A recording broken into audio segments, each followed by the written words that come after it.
আসসালামু আলাইকুম। আজকে আপনাদের সাথে শেয়ার করব সবার পছন্দের ফুচকা রেসিপি। ফুচকা আমরা কিন্তু কম বেশি সবাই পছন্দ করি, আর এই ফুচকাগুলো আমি বানিয়ে নেব শুধুমাত্র সুজি আর আটা দিয়ে, খুবই কম সময়ে। তো চলুন দেখে নিই কীভাবে ফুচকাগুলো তৈরি করি। প্রথমে আমার লাগবে এখানে সুজি। তো একটা বাটিতে আমি নিয়ে নিচ্ছি চায়ের কাপের থেকে হাফ কাপের থেকে একটু বাড়িয়ে সুজি নিয়ে নিচ্ছি, আর একই পরিমাণ নিয়ে নেব আমি এখানে আটার পরিবর্তনে কিন্তু এখানে ময়দা ব্যবহার করতে পারেন। আর এখানে দিয়ে দেবো সামান্য কিছু চালের গুঁড়ো, এটা দিলে কিন্তু ফুচকাটা অনেকটাই ক্রিস্পি হবে। আর সামান্য কিছু দিয়ে দেবো আমি লবণ, আর দিয়ে দেবো অল্প পরিমাণ বেকিং পাউডার বদলে কিন্তু এখানে খাবার সোডা বা বেকিং সোডাও ব্যবহার করতে পারেন। এটা দিলে কিন্তু ফুচকাগুলো একদম পারফেক্টভাবে ফুলে যাবে। আর এখানে আমি কিন্তু 1 টেবিল চামচ তেল দিয়ে দিছি। এটা দেওয়ার পরে ভালো করে আমি মিশিয়ে নেব। আটার সঙ্গে ভালো করে মেশানো হয়ে গেলে আমি এখানে নিয়ে দেব পানি। আর এই পানিটা কিন্তু অবশ্যই কুসুম গরম পানি নিতে হবে। আমি কুসুম গরম পানি নিয়েছি, আর পানিটা অল্প অল্প করে এখানে দিয়ে দেব। আর এটা একটা খামির তৈরি করে নেব। একেবারে পানিটা দিতে যাবেন না, এতে করে কিন্তু এটা নরম হয়ে যেতে পারে। তো আমি কিন্তু অল্প অল্প করে পানি দিয়ে এটা একটা রুটির মতন একটা ডো তৈরি করে নেব। তো দেখতেই পাচ্ছেন আমি কিন্তু কিভাবে এখানে অল্প অল্প করে পানি দিয়ে এই ডোটা তৈরি করে নেব।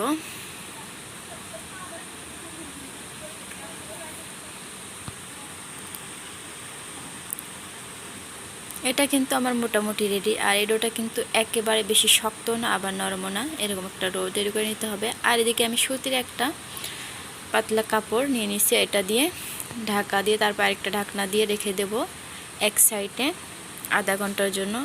আপনাদের হাতে সময় থাকলে এটা কিন্তু 1 ঘন্টার জন্য রেখে দিতে পারেন। তো আমি আধা ঘন্টা পরে আবারও একটু ভালো করে মথে নেব 2-3 মিনিট মথে নেওয়ার পরে আমি এটা ফুচকাগুলো বানাই নেব। এই জন্য আমি এখানে আবারও একটু মথে নিচ্ছি।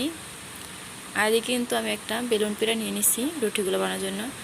আর এখান থেকে আমি 2 ভাগ করে নিয়েছি, আর একটা এভাবে বেলে নিচ্ছি। তো আমি কিন্তু এটা রুটির মতন করে বেলে নেব। তো এটা কিন্তু বড় সাইজের একটা রুটির মতন আমি বেলে নিয়ে নিচ্ছি। আর এই যে এখানে একটা নিচ্ছি, এটা দিয়ে আমি কেটে নেব। আপনারা চাইলে যে কোনো মুখে দিয়ে এটা কাটিয়ে নিতে পারেন। তো আমি এটা ভাবলাম যে এটা দিয়ে খুব সহজে ফুচকা শেপে কাটানো যাবে, এই জন্য এটা দিয়ে আমি কিন্তু সবগুলো ফুচকা কেটে নিছি। একইভাবে কিন্তু আমি সবগুলো ফুচকা বানিয়ে নেব। আর এদিকে আমি হালকা আবারও ফুচকাগুলো এভাবে বেলে নিচ্ছি, আর এগুলো এই যে এক সাইডে রেখে দেব। আর এটা কিন্তু ঢাকা দিয়ে রাখতে হবে। আমি ওই সুতি কাপড় দিয়ে আবার ঢাকা দিয়ে, আর বাদ বাকি যেগুলো ছিল এগুলো বানিয়ে নেব। তো সবগুলো ফুচকা আমি বানিয়ে নিয়েছি। তো আবার ভেজে নেবো, এর জন্য চলে যাব চুলায়। তো প্রথমে চুলাটা অন করে একটা কড়াই বসিয়ে দিয়ে দিছি, আর কড়াইয়ে পরিমাণ মতো তেল দিয়ে আমি ফুচকাগুলো একে একে দিয়ে ভেজে নেব। তো যেহেতু এটা কাঁচা ফুচকা, এটা কিন্তু বেশি পরিমাণ দিতে যাবে না, এতে করে এটা জোড়া লেগে যাবে আর ফুলতে যাবে না। তো দেখতেই পাচ্ছেন সবগুলো ফুচকা কিন্তু আমার সুন্দর মতো ফুলে আসছে। তো এভাবে আমি সবগুলো ফুচকা ভাজে নেব। তো আমি এখান থেকে কিন্তু 2-3 করে ফুচকা ভেজে নিচ্ছি। আপনারা চাইলে বেশি পরিমাণ তেল দিয়ে তারপরে বেশি পরিমাণ ফুচকা দিয়ে ভেজে নিতে পারেন। এখানে আমি কিন্তু অল্প পরিমাণ তেলে ফুচকাগুলো ভেজে নিচ্ছি, এর জন্য আমি 2-3টা ফুচকা দিয়ে ভেজে নিচ্ছি, এতে করে সুবিধা হবে ফুচকাগুলো ভেজে নিতে। আর এই পর্যায়ে চুলার হিটটা কিন্তু লো থেকে একটু বাড়িয়ে দিতে হবে। তো এদিকে আমি সবগুলো ফুচকা ভাজে নিয়ে নিয়েছি। এই যে দেখতেই পাচ্ছেন এটা কতটা ক্রিস্পি হয়েছে। তো এর জন্য আমি ফুচকাটা বানানোর জন্য এখানে আলু সিদ্ধ করে নিয়ে নিচ্ছি, আর এখানে নিয়েছি মটর সিদ্ধ, আর দিয়ে দিলাম কিছুটা পেঁয়াজ কুচি, কাঁচামরিচ কুচি দিয়ে দেবো, কিছু শসা কুচি, আর শুকনো মরিচ দিয়ে দিছি একটু হাত দিয়ে ভেঙে, দিয়ে দিলাম সামান্য কিছু ম্যাগি মশলা, তারপর দিয়ে দিছি আমি ধনিয়ার গুঁড়া, লবণ। তো সব করে দেওয়ার পরে কিন্তু আমি সব কিছু রেডি করে নিচ্ছি। আদিকে টকটা তৈরি করার জন্য আমি এখানে নিয়ে নেব তেঁতুলটা পানিতে এভাবে একটু ডলে নিয়ে এর বীজটা ফেলে দেব। আর একটা মরিচ ডলে নিব, শুকনো মরিচ, আর হালকা কিছু পেঁয়াজ কুচি, কাঁচামরিচ কুচি, আর দিয়ে দেবো ম্যাগি মশলা, দিয়ে দেবো স্বাদ মতো একটু লবণ। তো এটাও টকটাও কিন্তু আমার এখানে রেডি। আর এদিকে আমি ফুচকাগুলো একটু এই ভর্তাটা ভরে নেব।